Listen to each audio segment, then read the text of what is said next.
Images right here at the Vatican as we prepare for a primetime special tonight, The American Pope.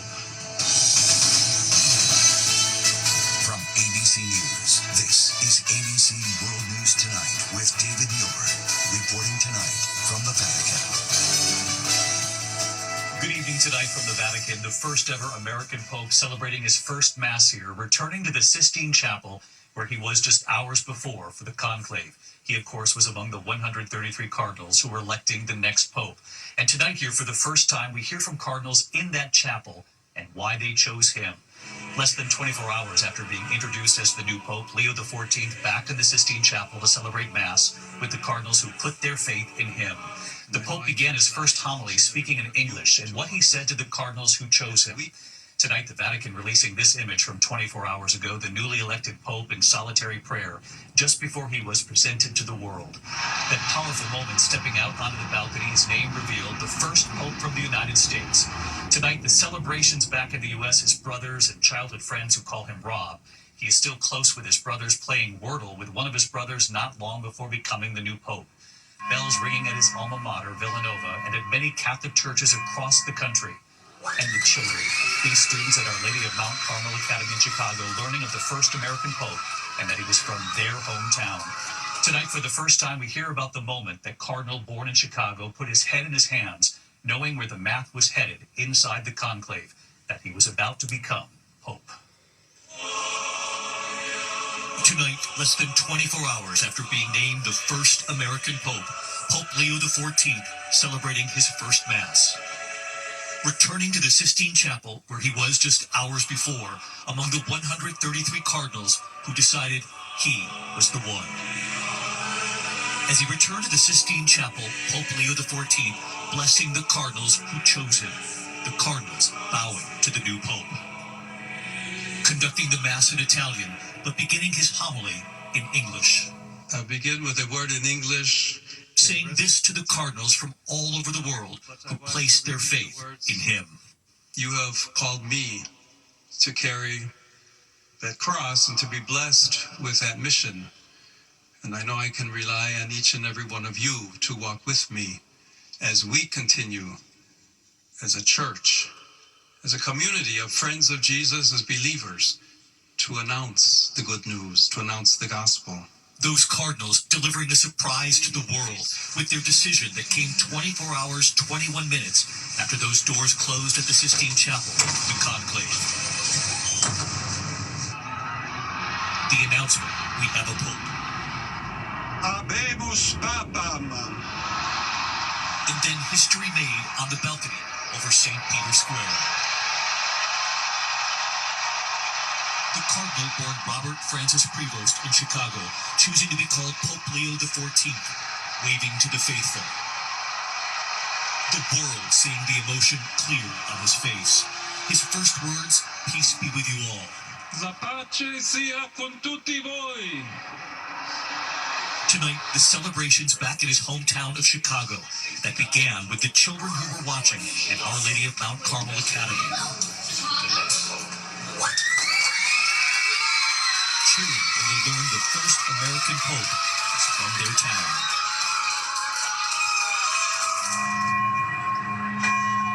Outside Philadelphia, bells ringing in Pope Leo's honor at Villanova University, where he studied mathematics. Tonight, Pope Leo already spending time with the faithful. It was just hours after he appeared on that balcony. He was out in Vatican City giving blessings and visiting the palazzo where he lived until he was named Pope. And tonight here, the new images from the Vatican, the official document attesting the acceptance of Pope Leo of his election, the name right there in Latin, Leo XIV. The Pope choosing the name Leo, widely believed in honor of Pope Leo XIII, who was focused on human dignity, the rights of workers, and the poor. Walking into today's Mass, Pope Leo choosing to wear simple black shoes like his predecessor, Pope Francis, instead of the red shoes favored by Pope Benedict and others before him. And another question here, where will he live? Tonight, Italian media now reporting Pope Leo will continue to live at Santa Marta, where Pope Francis lived, at least for now, saying there is renovation work being done at the Grand Papal Apartment at the Apostolic Palace. Father John Walk and Father James Martin on the decision he'll have to make. Do you think he stays there, or does he move into the Grand Papal apartment? I think he moves into the Grand Papal Apartments. I think I visited Pope Francis at Casa Santa Marta. It was very simple, and he liked that. He liked being around people, but I don't know if I would want to live in a guest house for 20 years. I think I'd like something a little more permanent. So I would forgive him completely if he moved back. I suspect he'll be moving back, and partly it's because the truth is that having the Pope living with you is very awkward for the people who have to be there. And the There's all residents. sorts of security. Born in 1955 and growing up on Chicago's South Side, his brothers and his classmates knew this boy had a special relationship with God. He is now 69 and considered young and could lead the Catholic Church for many years to come. Before he became Pope, he spoke of his relationship with Pope Francis and his views on the Church. It was just last August. He has a profound commitment to justice and charity and mercy. There are dynamic, life-giving experiences that do fill us with hope, and we have to learn to share that message with others. It depends on all of us. His work transcending borders, serving the Church in the U.S., in Rome, and in Peru, where he was a missionary, a priest, and then a bishop in Chiclayo, Peru. His focus, the poor.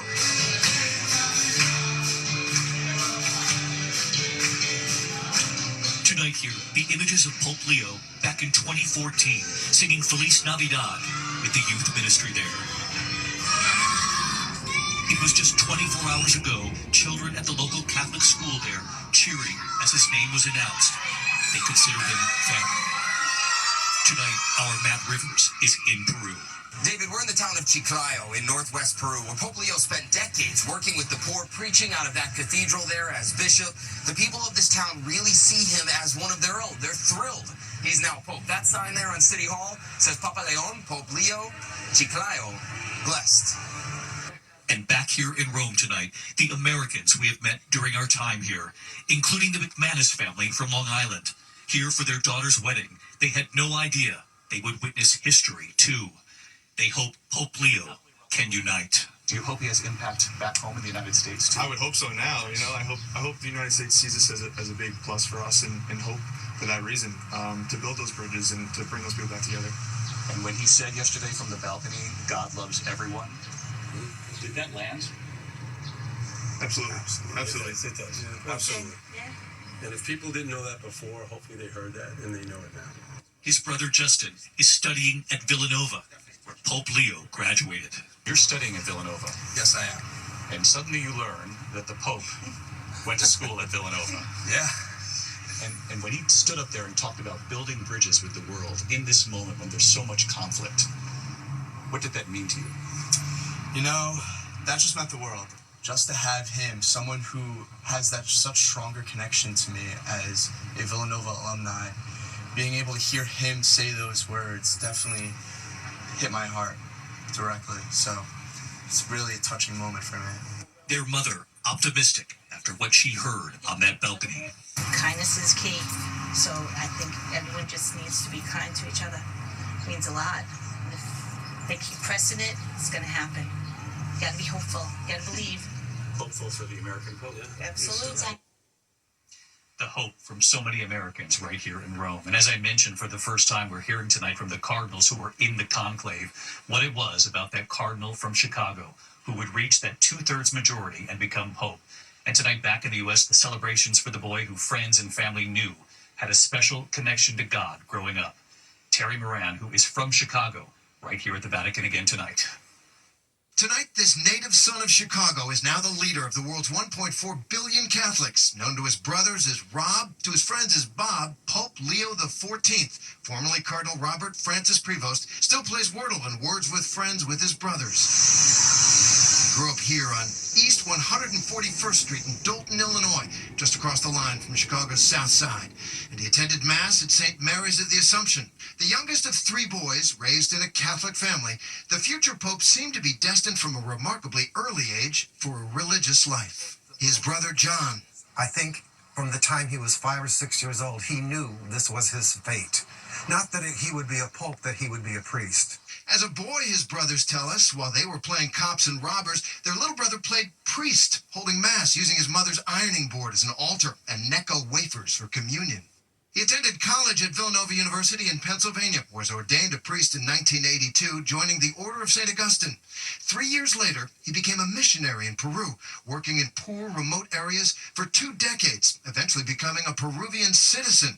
After holding several posts in Rome, the future pope was made a cardinal by Pope Francis just 2 years ago in 2023. This week, inside the conclave, the other American cardinals say that Prevost didn't advocate for himself in any big speech, but joined the conversations in small groups. A lot of dialogue occurred at mealtime, coffee break, those moments when you can engage one another. And then, on the second day of the conclave, when it was clear how the votes were going in the Sistine Chapel, he seemed anguished, says his friend Cardinal Joseph Tobin, who calls him Bob. Then I went back and I took a look at Bob, and because his name had been floating around. He had his head in his hands. When he crossed the 89-vote threshold to be elected, a wave of applause rang through the Sistine Chapel. And when he accepted election, the anguish was gone. And then when he accepted it, it was like he was made for it. The new pope needed to choose a name. Chicago's Cardinal Blaise Cupich telling me about that moment. He was asked, okay, what name do you take? And they said Leo. And again, another applause, because that was a stunner, too. People were thinking, oh, Francis II, Paul or John or somebody else, but Leo. We knew we had something new here. In Chicago, they're bursting with pride. The Chicago Sun-Times dubbing Leo the Pope. To Pope. We loved seeing that today. Terry Moran back with us here at the Vatican. Really something, Terry, to listen to these cardinals who were inside the conclave and to hear about him putting his head in his hands, sensing the weight of the role that was soon coming. It is an awesome responsibility, David. The conclave acted so quickly, clearly because the cardinals believed he is ready, if anyone can be. Cardinal Tobin specifically praising Pope Leo's decisiveness, saying, quote, he listens and then he acts. It's a lot of courage, unquote. David? It's an extraordinary story. Terry Moran tonight. Terry, thank you. And Pope Leo may be from the south side of Chicago, but his work with the church took him to Rome and to Peru for so many years. And from the balcony right here behind me, he promised to push for unity and to build bridges. So tonight, James Longman with the faithful, Americans and people from all over the world who hope Pope Leo can unite. Important messages at his first Mass as Pope, showing the world he knows how to walk delicate divides. Soon after we heard Leo had made history, we bumped into Cardinal Bo, the Archbishop of Yangon. Are you excited to have the first American Pope? Yes, good. So that you can Build a bridge. build a bridge and fight with Trump. Fight with Trump. Trump, or can have conversation, dialogue with Trump. A dialogue now in many languages. American Pope now, my joy is that, at least for the first time, we have a Pope who is fluent in English and Spanish. But as Leo says he wants to build bridges, war continues to rage. From Israel and Gaza, Russia's invasion of Ukraine, and a dangerous confrontation between India and Pakistan breaking out during conclave. This American Pope faces a global challenge. And David, there is a sense that the divisions in the United States are making this American Pope better able to deal with the divisions in the wider world. David? James Longman back with us as well. James, thank you. And coming up just a short time from now, the entire team is here for an ABC News special. The American Pope, Leo XIV, the special edition of 2020, tonight at 9 p.m. Eastern, 8 Central, right here on ABC, and it's a fascinating story. In the meantime, we turn to the other major news this Friday night into another major blackout at Newark Airport. Air traffic controllers watching as their radar screens went dark for nearly 90 seconds again, losing contact with passenger planes. Here's Gio Benitez. Tonight, another terrifying failure at Newark Airport. Air traffic control radar screens going black at Newark for about 90 seconds just before 4 a.m. this morning. Scope shift went black again. Controllers warning an incoming jet that they might not be able to communicate if the radars and radios fail again. Fresh 651, just had another brief radar outage, so just in case that happens again, for your purposes, if you can't reach me, just stay at or above 3,000 until you're passing Morristown, and then you can just clear for the approach from there. This happened in the middle of the night when there were very few airplanes. Someday it's going to happen where there's lots of bad weather and you'll have airplanes flying blind. It's the third radar outage at Newark in less than 2 weeks, and it's led to thousands of delays and cancellations. And David, the White House said today they hope to have a quick fix by the end of the summer, but that, of course, is months from now. And then, of course, you have this weather in the Northeast. If that outage had happened during this weather, this could have been much worse. David? Really is extraordinary. Gio Benitez tonight. Gio, thank you. Next tonight, here, President Trump signaling he is open to lowering his steep tariffs on China, suggesting now that they could be lowered from 145% to 80% on imports of Chinese goods, but only if China, he says, makes concessions first. Treasury Secretary Scott Bessent arriving in Geneva, Switzerland for the first face-to-face trade talks with China. But the president tonight saying he won't be disappointed if he doesn't come back with a deal. We do have a passing to note tonight. Former Supreme Court Justice David Souter is being remembered, appointed by former President George H.W. Bush, dying at his New Hampshire home on Thursday. His 19 years on the high court, surprising conservative Republicans at times, as he sided with liberal justices on issues including Roe versus Wade and the Bush versus Gore 2000 presidential election fight. Justice David Souter was 89. When we come back here tonight, we're tracking storms hitting just as the weekend starts. The flood watch in the Northeast, heavy rain for Washington, D.C., Philadelphia, and New York. We're tracking it. And tonight, the Soviet-era spacecraft launched back in 1972. Tonight, it's hurtling toward Earth. And what they're now saying about where it could go. Tonight, we're tracking heavy rain across the Northeast. More than 15 million Americans from Hartford, Connecticut up to Maine on alert for possible flooding. Strong thunderstorms with more than a half foot of rain and possible flooding for the Southeast right into early next week. When we come back on this Friday night, that Soviet-era spacecraft launched in 1972, tonight hurtling toward Earth. So where do they think it's headed? To the index of other news, in a Soviet-era spacecraft that was supposed to explore Venus is now expected to crash into Earth sometime tonight or tomorrow. The Cosmos 482, it's called, looks similar to this before it was launched in March of 1972. But it malfunctioned and never left Earth's orbit. Scientists now say the chances of Cosmos striking anyone on land remain very low. It's good news, saying a 70% chance it will land in water if it doesn't burn up first.